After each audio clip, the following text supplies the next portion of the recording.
Bem amados, saudamos a todos com a paz do Senhor Jesus. Hoje nós vamos falar sobre o tema Qual é a tua cruz? Baseado no texto bíblico do Evangelho segundo Marcos, capítulo 8, e o versículo 34, que diz: E chamando a si a multidão com seus discípulos, disse-lhes: Se alguém quiser vir após mim, negue-se a si mesmo e tome a sua cruz e siga-me. Meus amados, aí vem a pergunta: qual é a tua cruz? Tradicionalmente, pelos costumes, as pessoas costumam atribuir a sua cruz aos problemas, os sofrimentos, às vezes até a pessoas que diz respeito a algum tipo de sofrimento. Por exemplo, se uma pessoa cuida de outra que está em uma situação terminal, por exemplo, diz que aquela é a sua cruz, ou seja, é o seu sofrimento. Se uma certa senhora tem seu esposo ébrio, às vezes chega a dizer que essa situação ou aquela pessoa é a sua cruz. Mas se isso fosse verdade, então qual seria a cruz daquelas pessoas? Enquanto o Senhor Jesus está dizendo, tome a sua cruz. A palavra cruz, na Bíblia, sempre se refere a sofrimento, tortura, principalmente a pecado e, de uma forma teológica mais profunda, a maldição. Porque está escrito no Antigo Testamento que maldito todo aquele que for pendurado no madeiro. E isso se refere também no Novo Testamento, que maldito é aquele que for pendurado no madeiro, ou seja, na cruz. Então, cruz sempre se refere a coisa triste, a coisa ruim, a sofrimento. E foi assim que Cristo levou as nossas dores, os nossos sofrimentos, os nossos pecados, as nossas angústias, tudo que se refere àquilo que nos faz mal, Cristo levou sobre si na crucificação, quando estava morrendo na cruz. Mas então qual é a sua cruz? E por que Jesus disse: se alguém quiser vir após mim, negue-se a si mesmo, tome a sua cruz e siga-me. Para seguir Jesus, tenho que tomar a minha cruz? Amados, Jesus falou estas palavras em uma ocasião em que ele estava indo de Betsaida, próximo ao mar da Galileia, para Cesareia de Filipe, uma cidade que ficava já bem perto de uma das nascentes do Rio Jordão. Na cidade de Cesareia de Filipe, era praticado a adoração ao deus Pan.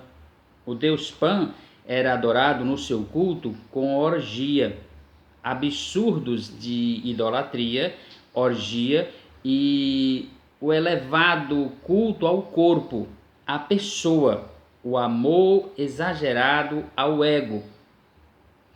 E Jesus havia dito, pouco antes disso, confirmando que ele é o Cristo, após Pedro declarar: tu és o Cristo, filho do Deus vivo. E lá nesse lugar, a realização do culto em Cesareia de Filipe ao deus Pan era realizado sem a presença de sangue. E o Cristo de Deus seria sacrificado doando seu sangue para a remissão dos pecados de muitos. O deus Pan era adorado em um abismo dessa mesma fonte, de uma das fontes que alimentam o Rio Jordão. Existia um abismo muito grande naquela cidade, de onde no dia do culto, após orgias absurdas de profanação e muita glutonaria, exagero de culto ao corpo, eram lançados daquele abismo de uma profundidade extrema, exagerada, muito profunda aquele abismo, eram lançados animais vivos, ovelhas, bodes, cabras, touros, novilhos, Enfim, eram lançados daquele abismo de encontro às rochas, às pedras que ficavam submersas nas águas daquela fonte, onde se declarava que o sacrifício era aceito se não houvesse sangue nas águas. Se o animal morresse de uma outra forma ou sobrevivesse contanto que não tivesse sangue. Então era o contrário de Cristo. A adoração a Cristo parte da cruz, onde houve derramamento de sangue. A adoração a Cristo parte da crucificação, da morte de Cristo na cruz do Calvário, onde houve o derramamento de seu sangue para a remissão de pecados, e da sua ressurreição. Já o culto ao Deus Pan era realizado com muita orgia, todo tipo de aberração ilícita que você imaginar era praticado durante o culto ao Deus Pan em Cesareia de Filipe. E Jesus estava indo para lá. Então os discípulos seriam tentados. Os discípulos seriam provocados a aceitar, a aderir àquela vida promíscua que existia em Cesareia de Filipe. Por isso ele disse: quem quiser vir após mim, porque eu estou indo para uma cidade muito profana. Essa cidade profana, Cesareia de Filipe, é uma referência ao mundo todo promíscuo, ao mundo idólatra, ao mundo profano, imoral, glutão. Assim ele estava dizendo: quem quiser vir após mim, negue-se a si mesmo. Negar a si mesmo é deixar a sua vontade e a vontade de Deus ser preenchida em lugar da sua própria vontade. Abdicar da sua vontade para que a vontade de Deus preencha a sua vontade. Isso é negar a si mesmo. Tomar a sua cruz será o mesmo que reconhecer os seus pecados pregressos, os seus pecados antigos. Você, como um cristão que nasceu de novo, você lembra dos pecados que você praticou antigamente, mesmo que não haja uma culpa, uma acusação à sua consciência, pois Deus já limpou sua mente e seu coração, mas a sua memória lembra dos pecados, e existem pessoas que lembram, existem registros, existem testemunhas. Então seus pecados, eles de uma certa forma estão existentes na história pregressa da sua vida, da sua cidade, de onde você conviveu. As pessoas se lembram dos pecados que você praticou, e você também se lembra. Então essa lembrança dos seus pecados é a sua cruz, para que você não se aproprie, não se apodere no seu próprio entendimento, não se estribes na sua força, no seu entendimento, na sua santidade de hoje, na sua vida santa de hoje, na sua vida casta de hoje,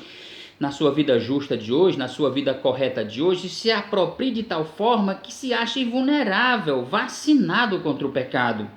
Cuidado, negue-se a si mesmo, porque estamos indo para Cesareia de Filipe, estamos adentrando novamente no mundo. Então essa cruz é essa consciência de que os seus pecados foram reais, eles existiram e de alguma forma estão na história da sua vida, de outras pessoas, alguns registros, quem sabe até foto, gravações, imagens, ou que seja gravação de áudio, fora as testemunhas que lembram dos seus pecados.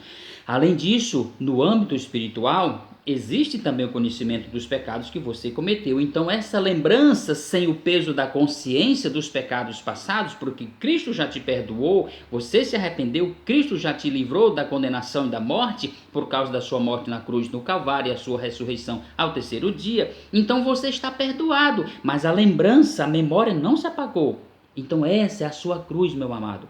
Então não tem como levar a cruz de outro, não tem como outra pessoa ser a sua cruz. Os seus próprios pecados na memória, na consciência de que você não é vacinado, não é invulnerável ao pecado, você é vulnerável, você pode cair em tentação, então essa consciência é a sua cruz que você leva todo dia para poder seguir a Cristo nesse mundo, que é uma referência daquela mesma cidade de Cesareia de Filipe, que adorava o Deus Pan, que era uma espécie de híbrido de bode com ser humano, com a parte da cintura para cima de bode, ou corrijo, de humano, com chifres de bode na cabeça, e da cintura para baixo de bode, que era um ser insaciável na profanação, na mitologia grega, é claro, nós estamos falando, mas essa era uma realidade daquele lugar, porque existia a estátua do Deus Pan, no templo de Pan,